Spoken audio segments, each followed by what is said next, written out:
Hi friends, ഇന്നത്തെ വീഡിയോയിൽ നമ്മൾ ആഡ് ചെയ്തിട്ടുള്ളത് വളരെ പെർഫെക്റ്റ് ആയിട്ട് എങ്ങനെയാണ് 1 kg റെഡ് വെൽവെറ്റ് കേക്ക് എങ്ങനെ റെഡിയാക്കാനാണ്. ഇതിന്റെ ഫ്രോസ്റ്റിംഗ് വരുന്നത് ക്രീം ചീസ് ഫ്രോസ്റ്റിംഗ് ആണ് നമ്മളിവിടെ ചെയ്തിട്ടുള്ളത്. അപ്പോൾ 1 kg റെഡ് വെൽവെറ്റ് കേക്കിന്റെ ഓർഡർ ഒക്കെ വരുന്ന ടൈമിൽ നമുക്ക് എങ്ങനെയാണ് വളരെ ഈസി ആയിട്ട് ബിഗിനേഴ്സിനൊക്കെ ആണെങ്കിൽ വളരെ ടെൻഷൻ ഫ്രീ ആയിട്ട് എങ്ങനെയാണ് ചെയ്യുന്നതെന്ന് നമുക്ക് നോക്കാം. അപ്പോൾ അതിന് വേണ്ടിയിട്ട് നമുക്ക് ആദ്യമായിട്ട് വേണ്ടത് റെഡ് വെൽവെറ്റ് കേക്കിന് നമുക്ക് ആദ്യമായിട്ട് വേണ്ടത് ബട്ടർ മിൽക്ക് റെഡിയാക്കുക എന്നുള്ളതാണ്. അപ്പോൾ ഒരു 1/4 കപ്പ് വാം മിൽക്ക് എടുക്കുക.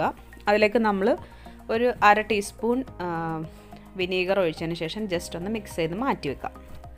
അപ്പോൾ അത് ബട്ടർ മിൽക്ക് റെഡിയാക്കാനാണ് നമ്മളിങ്ങനെ ചെയ്യുന്നത്. അതിനുശേഷം നമ്മൾ 1 കപ്പ് മൈദ എടുത്തിട്ടുണ്ട്. 1 kg കേക്കിന് 1 കപ്പ് മൈദ എടുത്തിട്ടുണ്ട്. അതിലേക്ക് 1 teaspoon baking powder, 1/4 teaspoon baking soda, പിന്നീട് നമ്മൾ ഇതിലേക്ക് കുറച്ച് ഉപ്പിട്ട് കൊടുത്തതിന് ശേഷം 1/2 ടീസ്പൂൺ ലൈറ്റ് കൊക്കോ പൗഡർ ഇട്ട് കൊടുക്കുക. അപ്പോൾ കൊക്കോ പൗഡർ ഒരിക്കലും കൂടി പോകാതിരിക്കാൻ ശ്രദ്ധിക്കണം. എന്നിട്ട് നമ്മൾ ജസ്റ്റ് ഇതുപോലെ മിക്സ് ചെയ്ത് മാറ്റി വയ്ക്കുക. എന്നിട്ട് വിസ്ക് വെച്ചിട്ട് തന്നെ നന്നായിട്ടൊന്ന് അരിച്ച് മാറ്റി വെക്കാം. പിന്നീട് നമ്മൾ ഇതിലേക്ക് എടുത്തിട്ടുള്ളത് 4 മുട്ടയാണ്. അതിലേക്ക് 1 ടീസ്പൂൺ വാനില എസൻസ് ഒഴിച്ചതിന് ശേഷം നന്നായിട്ട് ജസ്റ്റ് ഒന്ന് ബീറ്റ് ചെയ്യാം. അപ്പോൾ ജസ്റ്റ് ഒന്ന് ബീറ്റ് ചെയ്തതിന് ശേഷം നമുക്കിതിലേക്ക് പഞ്ചസാര ആഡ് ചെയ്ത് കൊടുക്കാം.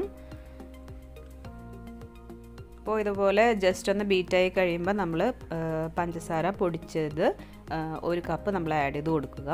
അപ്പോൾ കുറേശ്ശായിട്ട് ആഡ് ചെയ്തതിന് ശേഷം നന്നായിട്ട് ബീറ്റ് ചെയ്തെടുക്കാം. അപ്പോൾ ഇങ്ങനെ ബീറ്റ് ചെയ്ത് നല്ല ഫ്ലഫി ആവുന്നിടം വരെ നന്നായിട്ട് ബീറ്റ് ചെയ്തെടുക്കാം. അപ്പോൾ ഇതിൻ്റെ യെല്ലോ കളറൊക്കെ ഒന്ന് മാറി നല്ല വൈറ്റിഷ് കളറിലേക്ക് വരുന്നിടം വരെ നന്നായിട്ട് ബീറ്റ് ചെയ്തെടുക്കാനായിട്ട് ശ്രദ്ധിക്കണം. അപ്പോൾ നമ്മുടെ മിക്സറിലൂടെ നന്നായിട്ട് ബീറ്റായിട്ട് വന്നിട്ടുണ്ട്. ഇനി നമുക്ക് ഇതിലേക്ക് ആഡ് ചെയ്യേണ്ടത് 1/4 കപ്പ് ഓയിലാണ്. അപ്പോൾ 1/4 കപ്പ് സൺഫ്ലവർ ഓയിൽ നമ്മൾ ആഡ് ചെയ്ത് കൊടുത്തിട്ടുണ്ട്. അപ്പോൾ നമ്മളത് ഓയിൽ ഒഴിച്ചതിന് ശേഷം ജസ്റ്റ് ഒന്ന് ബീറ്റ് ചെയ്തെടുക്കുക. ഓയിൽ ഒഴിച്ച് കഴിഞ്ഞാൽ പിന്നെ നമ്മൾ അധികം ഓവർ മിക്സ് ആക്കി ബീറ്റ് ചെയ്യേണ്ട ആവശ്യമില്ല. അതിനുശേഷം നമ്മൾ ഇതിലേക്ക് യൂസ് ചെയ്തിട്ടുള്ളത് ഷുഗറിൻ്റെ ജെൽ കളറാണ് യൂസ് ചെയ്തിട്ടുള്ളത്. സൂപ്പർ റെഡാണ് കളറ്. അപ്പോൾ ഇത് നമ്മളൊരു 1 ടീസ്പൂൺ ബട്ടർ മിൽക്കിലേക്ക് ആഡ് ചെയ്തിട്ടുണ്ട്. എന്നിട്ട് ഇത് നന്നായിട്ടൊന്ന് മിക്സ് ആക്കിയിട്ട് നമുക്ക് മാറ്റി വയ്ക്കാം. അപ്പോൾ നമ്മൾ ഫ്ലോർ മിക്സ് ഇടുന്ന ടൈമിൽ ഇത് ഇടയ്ക്കിടയ്ക്ക് ഒഴിച്ച് നമുക്ക് മിക്സ് ചെയ്തെടുക്കാം.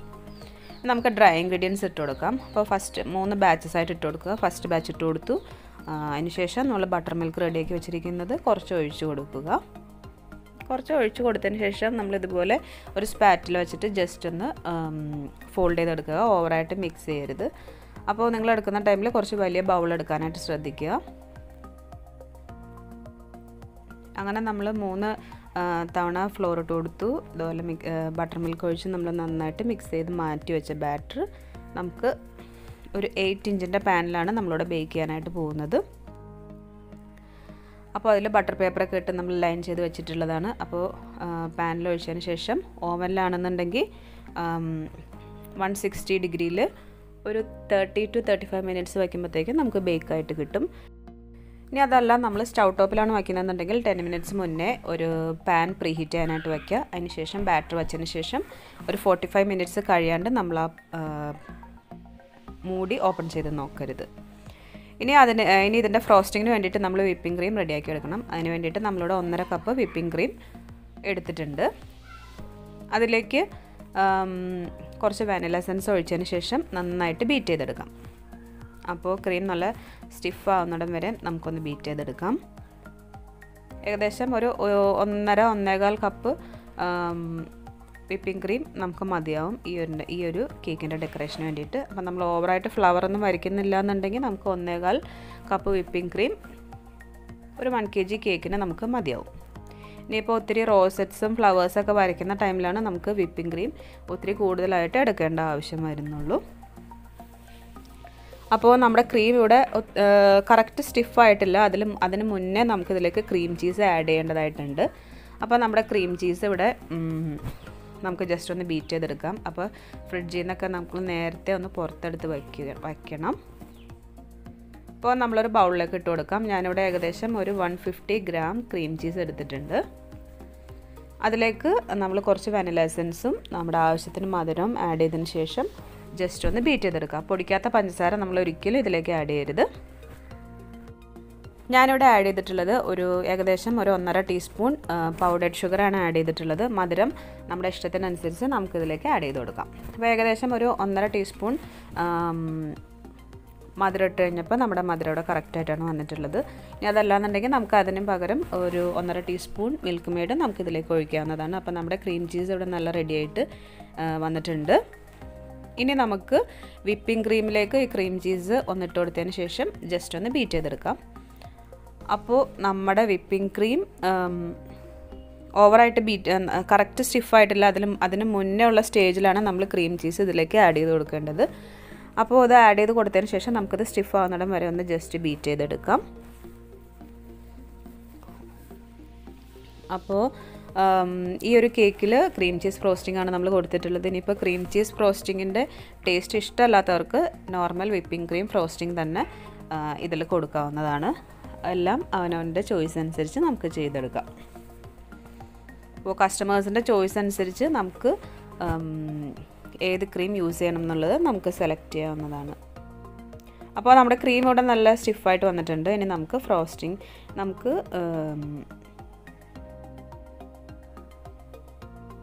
കേക്ക് ഒന്ന് 3 ലെയറായിട്ടൊന്ന് കട്ട് ചെയ്തെടുക്കാം. അപ്പോൾ നമ്മുടെ കേക്ക് ഇവിടെ നല്ല റെഡിയായിട്ട് നല്ല സോഫ്റ്റായിട്ടാണ് നമ്മുടെ കേക്ക് ഇവിടെ വന്നിട്ടുള്ളത്.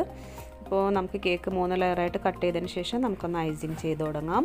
അപ്പോൾ അതിന് വേണ്ടിയിട്ട് നമ്മളൊരു കേക്ക് ബോർഡ് എടുത്ത് വയ്ക്കുക. അതിലേക്ക് കുറച്ച് ക്രീം ഒന്ന് അപ്ലൈ ചെയ്ത് കൊടുത്തതിന് ശേഷം ഫസ്റ്റ് ലെയർ എടുത്ത് വയ്ക്കാം. അതിലേക്ക് ഷുഗർ സിറപ്പ് ഒഴിച്ച് വെറ്റ് ചെയ്തതിന് ശേഷം നമുക്ക് ക്രീം അപ്ലൈ ചെയ്ത് കൊടുക്കാം. അപ്പോൾ ക്രീമിൻ്റെ തിക്നെസ്സൊക്കെ നമ്മുടെ ഇഷ്ടത്തിനനുസരിച്ച് നമുക്ക് വെച്ച് കൊടുക്കാം. അപ്പോൾ ഒത്തിരി ക്രീം ഒത്തിരി തിക്കിൽ വയ്ക്കാതിരിക്കാനാണ് കേക്കിന് എപ്പോഴും ടേസ്റ്റ് വരുന്നത്. പിന്നെ ഇടയിൽ കുറച്ച് ഫില്ലിങ്സ് ആയിട്ട് നമുക്ക് നട്ട്സോ ചോക്ലേറ്റിൻ്റെ ചിപ്സോ ഏത് വേണമെങ്കിലും നമുക്ക് ഇട്ട് കൊടുക്കാവുന്നതാണ്. ഇനി നമുക്ക് ഇത് ജസ്റ്റ് ഒന്ന് ഫൈനൽ ക്രം കോട്ട് ചെയ്തതിന് ശേഷം നമുക്കിതൊന്ന് ഫ്രിഡ്ജിൽ വെച്ച് നന്നായിട്ടൊന്ന് തണുപ്പിച്ചെടുക്കാം. അപ്പോൾ ഫ്രിഡ്ജിൽ വെച്ച് നന്നായിട്ടൊന്ന് തണുപ്പിച്ചെടുത്ത കേക്കാണിത്. അതിലേക്ക് നമുക്ക് ഫൈനലായിട്ടൊന്ന് ഐസിങ് ചെയ്ത് കൊടുക്കാം. അപ്പോൾ ഇനി കുറച്ചൊരു 1/2 ഇഞ്ച് തിക്നെസ്സിൽ നമുക്ക് കേക്കൊന്ന് ഐസിങ് ചെയ്ത് കൊടുക്കാം. ഫുള്ളായിട്ടൊന്ന് കവർ ചെയ്തൊന്ന് ഫുൾ ഫൈനൽ കോട്ടിങ് ചെയ്തെടുക്കാം. അപ്പോൾ നമ്മൾ കേക്ക് കട്ട് ചെയ്യുന്ന ടൈമിൽ കേക്കിൻ്റെ ടോപ്പ് ലെയർ കുറച്ച് നമ്മളൊന്ന് കട്ട് ചെയ്ത് വെച്ചിട്ടുണ്ടായിരുന്നു. അപ്പോൾ നമ്മൾ ഫൈനലായിട്ട് ഐസിങ് ചെയ്യുന്ന ടൈമിൽ ഒരു വെൽവെറ്റ് എഫക്റ്റ് കൊടുക്കാൻ വേണ്ടിയിട്ടാണ് നമ്മൾ ആ ടോപ്പ് ലെയർ ഇതിൻ്റെ ക്രംസ് കൊടുക്കാൻ വേണ്ടിയിട്ടാണ് നമ്മളത് കട്ട് ചെയ്തെടുത്തിട്ടുള്ളത്. അത് നമ്മൾ ഒരു ഫ്രൈ പാനിലിട്ട് ജസ്റ്റ് ഒന്ന് ചൂടാക്കിയതിന് ശേഷം മിക്സിയിൽ പൊടിച്ച് നമുക്കൊന്ന് സൈഡിൽ വയ്ക്കാം. നന്നായിട്ടൊന്ന് പൊടിച്ചെടുക്കാം. അപ്പോൾ നന്നായിട്ടൊന്ന് ഫ്രൈ ചെയ്തതിന് ശേഷം നന്നായിട്ടൊന്ന് പൊടിച്ചെടുക്കാം. അതിനുശേഷം നമ്മൾ നടുക്ക് ഇതുപോലൊരു റൗണ്ടിലായിട്ടുള്ള എന്തെങ്കിലും ഒരു ഷേപ്പ് വെച്ച് കൊടുക്കാം. ഞാനിവിടെ ഒരു പ്ലേറ്റ് വെച്ച് കൊടുത്തിട്ടുണ്ട്. നമ്മൾ ഒരു സ്ക്രേപ്പർ വെച്ചിട്ട് സൈഡിൽ ജസ്റ്റ് ഒരു ഡിസൈൻ കൊടുക്കുന്നുണ്ട്. ഇതുപോലെ ജസ്റ്റ് സൈഡിലൊരു ലൈൻസ് 6 ആക്കിൻ്റെ ലൈൻസ് വെച്ചെടുത്തിട്ടുണ്ട്. ഇനി നമ്മൾ കേക്കിൻ്റെ ക്രംസ് ഇതുപോലെ ഒരു അരിപ്പയിലിട്ടതിന് ശേഷം എല്ലാ ഭാഗത്തേക്കൊന്ന് ആക്കി കൊടുക്കാം. അപ്പോൾ ഒരു വെൽവെറ്റ് എഫക്റ്റ് നമുക്ക് കിട്ടാൻ വേണ്ടിയിട്ടാണ് നമ്മളിതുപോലെ അരിപ്പയിലിട്ടതിന് ശേഷം ഇതുപോലെ എല്ലാ ഭാഗത്തേക്കൊന്ന് ആക്കി കൊടുക്കുന്നത്. ഇനി നമുക്ക് കേക്ക് ഒന്ന് ചെരിച്ച് പിടിച്ചതിന് ശേഷം ഇതുപോലെ എല്ലാ ഭാഗത്തും കേക്കിൻ്റെ ക്രംസ് ഒന്ന് ആക്കി കൊടുക്കാം.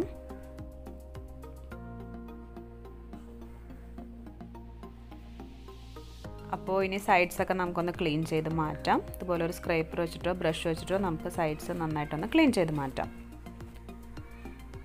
ഇനി നമുക്ക് ഫൈനലായിട്ട് ഇതിൻ്റെ നടുക്കുന്ന പ്ലേറ്റ് നമുക്ക് മാറ്റി കഴിയുമ്പോൾ നമുക്ക് ഇതിനകത്ത് പേരെഴുതി കൊടുക്കാം. അപ്പം നമ്മളിവിടെ പേരല്ല എഴുതി കൊടുക്കുന്നത്. ഇതുപോലെ ജസ്റ്റ് ഈ ഒരു നോസിലിട്ടതിന് ശേഷം ഫുള്ളായിട്ട് ഇതുപോലെ ഈ ഒരു ഡിസൈനാണ് വരച്ചു കൊടുക്കുന്നത്. ഇനി അതല്ല നമുക്ക് റോസെറ്റ്സ് ഫുള്ളായിട്ട് വേണമെന്നുണ്ടെങ്കിൽ നമുക്ക് ഈ ഒരു ടൈമിൽ ചുറ്റും നമുക്ക് റോസെറ്റ്സ് വരച്ചു കൊടുക്കാം. എല്ലാം നമ്മുടെ ഐഡിയ പോലെ തന്നെ നമുക്ക് ചെയ്തെടുക്കാം.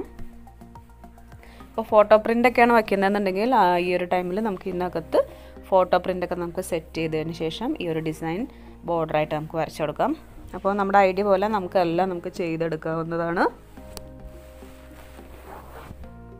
അപ്പോൾ ഈ ഒരു cake cream cheese 1 kg red velvet cake വിത്ത് ക്രീം ചീസ് ഫ്രോസ്റ്റിംഗ് ആണ് ഇതിൻ്റെ റേറ്റ് വരുന്നത്. 900 റുപ്പീസാണ് ഇതിൻ്റെ ഒരു റേറ്റ് വരുന്നത്. ഇനി അതല്ല സാധാ വിപ്പിംഗ് ക്രീം വെച്ചിട്ടുള്ള ഫ്രോസ്റ്റിംഗ് ആണെന്നുണ്ടെങ്കിൽ ഇതിൻ്റെ റേറ്റ് വരുന്നത് 750 റുപ്പീസാണ് ഇതിൻ്റെ റേറ്റ് വരുന്നത്. അപ്പോൾ നമ്മളിവിടെ ഈ ഒരു ക്രീം ചീസ് ഫ്രോസ്റ്റിംഗ് തന്നെയാണ് ഫുള്ളായിട്ട് ഇതിന് കൊടുത്തിട്ടുള്ളത്. അപ്പോൾ നല്ല ടേസ്റ്റി ആയിട്ടുള്ളൊരു ഫ്രോസ്റ്റിംഗ് ആണിത്. എല്ലാവരും തീർച്ചയായിട്ടും ഒന്ന് ട്രൈ ചെയ്ത് നോക്കണം. അപ്പോൾ നമ്മുടെ കേക്ക് ഇവിടെ ഫുള്ളായിട്ട് റെഡി ആയിട്ടുണ്ട്. ഇനി നമുക്ക് ഇതൊരു 5-6 മണിക്കൂർ ഏകദേശം ഒരു ഓവർനൈറ്റ് നമ്മൾ ഫ്രിഡ്ജിൽ വെച്ചിട്ട് തണുപ്പിച്ചെടുത്തിട്ടുള്ള കേക്കാണ്. എന്നാലാണ് കേക്ക് സെറ്റായി അതിൻ്റെ കറക്റ്റ് ആ ഒരു ടേസ്റ്റിലേക്ക് നമുക്ക് കിട്ടുള്ളൂ. അപ്പോൾ നമുക്ക് ഈ കേക്ക് ഒന്ന് കട്ട് ചെയ്ത് നോക്കാം. അപ്പോൾ നമ്മൾ കട്ട് ചെയ്ത് കഴിയുമ്പോൾ ഇതിൻ്റെ കൺസിസ്റ്റൻസി എന്ന് പറയുന്നത് ഇതാണ് കേക്കിൻ്റെ ഒരു ഓവറോൾ ലുക്ക് വരുന്നത്. അപ്പോൾ എല്ലാവരും ഈ ഒരു കേക്ക് മസ്റ്റായിട്ടും ട്രൈ ചെയ്യേണ്ട ഒരു കേക്കാണിത്. നല്ല ടേസ്റ്റി ആയിട്ടുള്ളൊരു ഫ്രോസ്റ്റിംഗാണ് നമ്മൾ കൊടുത്തിട്ടുള്ളത്. അപ്പോൾ ഡിസൈൻസൊക്കെ നമ്മുടെ ഇഷ്ടം പോലെ നമുക്ക് നമ്മുടെ ഐഡിയ പോലെ തന്നെ നമുക്ക് ചെയ്തെടുക്കാം. അപ്പോൾ കസ്റ്റമേഴ്സിൻ്റെ ഡിമാൻഡ് അനുസരിച്ച് നമുക്ക് ഡിസൈൻസിൽ നമുക്ക് മാറ്റം വരുത്താം. ബാക്കി എല്ലാ കാര്യങ്ങളും ഇതുപോലെ സെയിമായിട്ട് ആണ് ചെയ്യേണ്ടത്. അപ്പോൾ എല്ലാവരും ഈ വീഡിയോ ഇഷ്ടമായിട്ടുണ്ടെന്ന് ഞാൻ വിചാരിക്കുന്നു. അപ്പോൾ ഈ വീഡിയോ ഇഷ്ടമായി കഴിഞ്ഞാൽ തീർച്ചയായിട്ടും എല്ലാവരും ലൈക്ക് ചെയ്യുക. പിന്നെ ചാനൽ സബ്സ്ക്രൈബ് ചെയ്യാതെയാണ് കാണുന്നതെങ്കിൽ ചാനൽ സബ്സ്ക്രൈബ് ചെയ്യുക. Thanks for watching.